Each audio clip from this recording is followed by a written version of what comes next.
Assalamualaikum warahmatullahi wabarakatuh. Izin dokter, kenalkan kami dari kelompok 1 yang berasal dari NIM 1 sampai NIM 14 akan menjelaskan mengenai materi tentang tuberkulosis yang merupakan salah satu topik pembahasan epidemiologi penyakit menular pada mata kuliah kesehatan masyarakat. Sebelumnya, izinkan kami untuk memperkenalkan diri.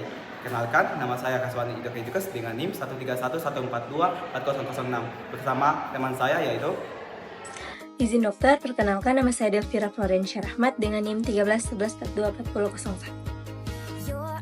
Izin dokter, izin memperkenalkan diri, nama saya Diajin Ciptaningrum Putri Yudeda dengan NIM 1311424002. Izin dokter, izin memperkenalkan diri, perkenalkan nama saya Cindi Praditya Amelia Umar dengan NIM 1311424003. Perkenalkan saya Muhammad Farhan Ismail dengan NIM 1311424004. Izin dokter, perkenalkan saya Rizky Raraswati Indonesia Hangtua dengan NIM 1311424005. Izin dokter, perkenalkan nama saya Saniawa Junior Baderan dengan NIM 1311424007. Izin dokter, izin memperkenalkan diri, perkenalkan nama saya Yicika Raupu dengan NIM 1311424008. Izin dokter, izin memperkenalkan diri, perkenalkan nama saya Raisya Davina Ramadhani Latif dengan NIM 1311424009. Perkenalkan nama saya Nasya Basuhan dengan NIM 1311424010. Izin dokter, izin memperkenalkan diri, perkenalkan nama saya Syarania Mulia Piata Pangaribuan dengan NIM 1311424011. Izin dokter, izin memperkenalkan diri, nama saya Muhammad Rizky Andula King, biasa dipanggil Leki dengan NIM 1311424012. Berkata izin dokter, perkenalkan nama saya Nurul Tariska dengan NIM 1311424013. Izin dokter, perkenalkan nama saya Muhammad Hafiz Afriyat Lamusu dengan NIM 1311424014. Jadi sini saya akan menjelaskan tentang tuberkulosis atau TBC. Jadi tuberkulosis disebabkan oleh Mycobacterium tuberculosis. Penyakit ini paling sering menyerang paru-paru atau dikenal juga sebagai TBC paru. Tetapi juga dapat mengenai organ lain seperti ginjal, tulang belakang, dan otak. Penularan TBC terjadi melalui udara ketika penderita TBC aktif, batuk, bersin, atau berbicara sehingga menyebarkan droplet yang mengandung bakteri ke lingkungan sekitar. Nah, pada kali ini saya akan menjelaskan mengenai gejala tuberkulosis atau yang sering kita kenal dengan TBC. Nah, jadi gejala-gejalanya di antaranya itu pertama, batuk yang berlangsung lebih dari 3 minggu. Yang kedua, terdapat batuk berdarah atau berdahak. Yang ketiga yaitu nyeri dada. Yang keempat, penurunan berat badan tanpa penyebab yang jelas. Yang kelima, demam dan menggigil. Dan yang terakhir yaitu berkeringat di malam hari. Nah, jika kita mendapati gejala-gejala tersebut, maka kita harus waspada karena gejala tersebut merupakan gejala dari penyakit tuberkulosis atau TBC. Namun, sebagian besar orang yang terinfeksi bakteri TBC itu tidak langsung mengalami gejala. Kondisi ini biasanya kita kenal dengan sebagai TBC laten. Namun, 5-10% orang dengan TBC laten akan berkembang menjadi TBC aktif dengan gejala tersebut.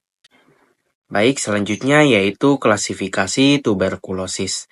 Nah, di sini ada dibagi menjadi dua, yaitu TBC paru dan TBC ekstra paru. Nah, TBC paru itu ada infeksi TBC yang terjadi di paru-paru, dan ada juga yang paling sering dan utama yaitu menular ke orang lain. Nah, sedangkan TBC ekstra paru yaitu infeksi TBC yang terjadi di luar paru-paru. Nah, seperti TBC limfadenitis, TBC tulang, TBC meningitis, dan lain-lain. Nah, untuk patogenesis tuberkulosis, yang pertama-tama itu dimulai oleh paparan dan masuknya bakteri. TB ini masuk melalui droplet udara saat seorang menghirup percikan batuk, bersin, atau berbicara oleh penderita TB aktif. Lalu, Bakteri tuberkulosis menghindari penghancuran oleh fagosom, lalu sistem imun membentuk granuloma, sel epiteloid, limfosit, dan sel Langhans untuk mengisolasi bakteri. Nah, jika imun tubuh baik, bakteri akan tetap laten dan tidak mengalami gejala. Tetapi jika imun menurun atau tidak baik, granuloma akan pecah dan menyebabkan reaktivasi TB. Nah, ini yang bakal menyebabkan TB aktif atau TB dengan gejala. Untuk pemeriksaan diagnosis itu ada 4 pemeriksaan. Yang pertama adalah tes kulit tuberkulin, yang kedua adalah tes darah, yang ketiga adalah ronsen dada, yang terakhir adalah pemeriksaan dahak. Lalu untuk pengobatan TBC itu dia memerlukan regimen antibiotik dengan jangka panjang yang biasanya diberikan selama 6-9 bulan. Selanjutnya, pencegahan TBC. Jadi, pencegahan TBC itu bisa dicegah dengan vaksinasi BCG. Nah, vaksinasi BCG ini diberikan untuk mencegah terjadinya TBC. Nah, vaksin ini biasanya diberikan 1 kali saat bayi baru lahir atau sebelum usianya 2 bulan. Nah, selanjutnya itu ada identifikasi dan pengobatan TBC laten. Nah, TBC laten ini terjadi ketika seseorang terinfeksi Mycobacterium tuberculosis tetapi belum menunjukkan gejala dan tidak menular. Penting untuk mengidentifikasi individu dengan TBC laten, terutama pada kelompok yang risiko tinggi seperti anak-anak kecil, orang dengan HIV, atau kontak erat pasien TBC aktif. Nah, yang ketiga itu ada kontrol infeksi di fasilitas pelayanan kesehatan seperti di rumah sakit dan klinik. Nah, langkah-langkahnya itu meliputi yang pertama, pisahkan pasien dengan gejala TBC dengan pasien lain. Yang kedua itu ventilasi yang baik di ruang tunggu dan ruang rawat, serta penggunaan alat pelindung diri seperti APD dan masker. Dan juga yang terakhir itu pendidikan staf dan pasien tentang cara etiket batuk yang benar. Kasus tuberkulosis di Indonesia. Jadi, Indonesia itu berada di peringkat kedua di seluruh dunia dengan penderita tuberkulosis terbanyak setelah India. Negara ini menyumbang sekitar 10% dari total pengidap TBC global atau tuberkulosis global. Di tahun 2024, ada sekitar 1.092.000 pengidap TBC di Indonesia dengan perbandingan orang yang sembuh 49 banding 100.000 dari total keseluruhan yang terkena TBC. Selanjutnya ada populasi yang terdampak. Data yang kita ambil dimulai dari usia produktif 15-54 tahun dan juga dari sisi jenis kelamin. Yang pertama adalah usia produktif 15-54 tahun, yaitu sebanyak 60% kasus. Di usia 45-54 tahun itu terjadi 16,5% kasus.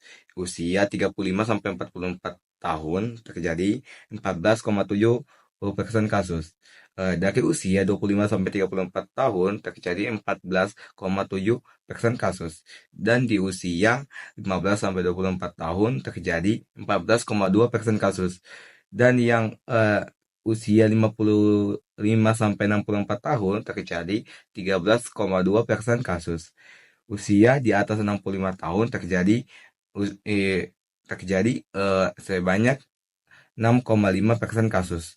Usia 5-14 tahun terjadi 5,0% kasus. Dan di usia 0-4 tahun terjadi 5,2% kasus. Dari sisi jenis kelamin, sebanyak laki-laki sebanyak 57,8% kasus dan perempuan sebanyak 42,2% kasus. Nah, pembahasan selanjutnya itu distribusi kasus tertinggi per provinsi pada tahun 2024. Nah, di mana sudah ada datanya di samping.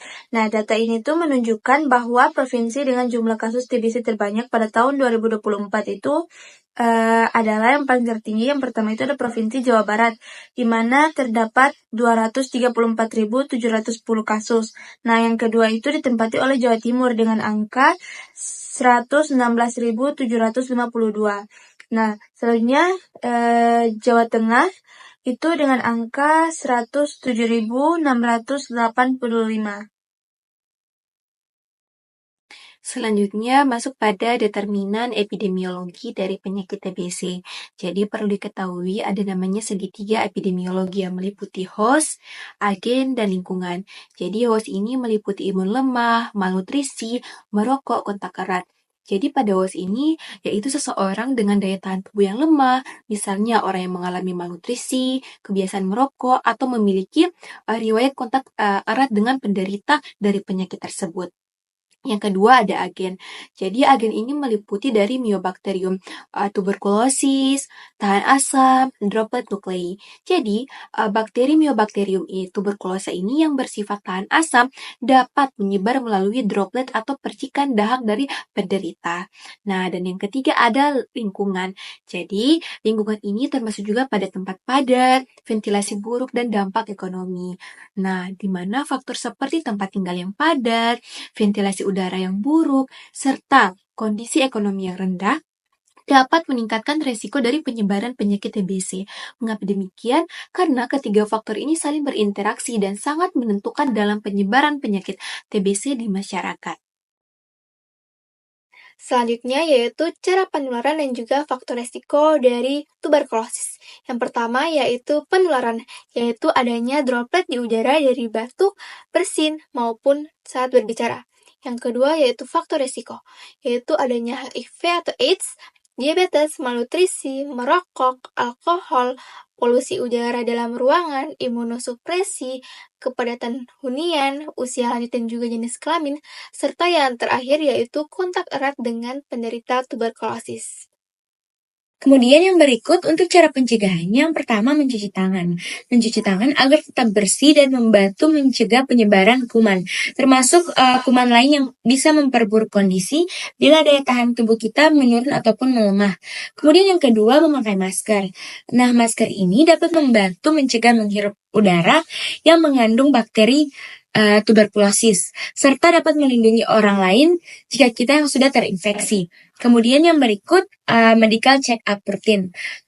Medical check-up rutin ini merupakan pemeriksaan kesehatan yang berkala penting untuk mendeteksi tuberkulosis lebih awal, sehingga kita bisa segera diobati sebelum makin parah dan menular ke orang lain. Kemudian, melaporkan gejala awal TBC, seperti batuk lebih dari 2 minggu, demam, keringat malam, dan berat badan yang turun tanpa sebab. Ini sangat penting agar diagnosis dan pengobatan kita dapat segera dilakukan. Kemudian untuk cara pencegahannya yang terakhir, kita dapat menjaga kebersihan.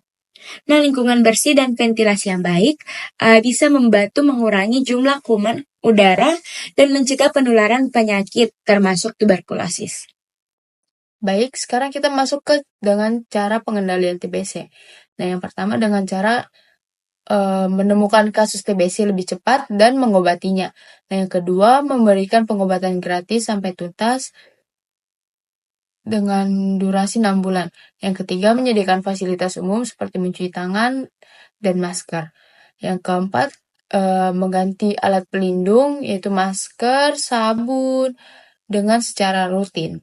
Nah, yang terakhir kita harus melakukan edukasi kepada masyarakat di tempat umum, contohnya di rumah sakit, puskesmas, dan sekolah. Nah, jadi dari materi yang telah kita jelaskan dapat disimpulkan bahwa TBC adalah infeksi paru akibat Mycobacterium tuberculosis yang menular lewat droplet. Ia bersifat laten, tidak menular, atau aktif, yaitu menular. Nah, memiliki gejala seperti batuk yang melebihi dari 3 minggu, batuk darah, serta berat badan menurun dan demam. Nah, di Indonesia terdapat pada peringkat kedua pada tahun 2022 dengan dominan usia 15-54 tahun. Lebih banyak terdapat pada laki-laki. Nah, untuk faktor resikonya yaitu mencakup imun lemah, usia ekstrim, malnutrisi, merokok, serta ventilasi yang buruk. Nah, pada pencegahannya, yaitu kita dapat mencuci tangan, menggunakan masker, dan melakukan medical check-up rutin. Hal ini perlu diingat bahwa pengobatan TBC itu bisa dilakukan gratis selama 6 bulan, dan sangat penting untuk menyelesaikan penggunaan obat guna untuk mencegah resistensi obat. Izin dokter, demikianlah presentasi dari kelompok kami mengenai tuberkulosis. Terima kasih atas perhatian dokter dan teman-teman sekalian. Mohon maaf jika ada kesalahan. Semoga materi yang telah kami sampaikan bermanfaat. Demikian. Assalamualaikum warahmatullahi wabarakatuh. Dadah.